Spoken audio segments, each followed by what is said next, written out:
ka man lang nagsikap, pinabayaan mo ang iyong kinabukasan.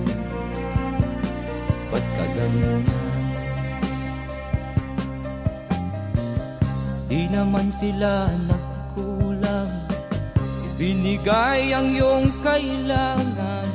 Bakit bumagsak ka sa kalokohan? Nagpabaya ka, lagi kang naglalasing, magulang mo'y di pinapansin. Nais lang naman nila'y sa iyong kabutihan.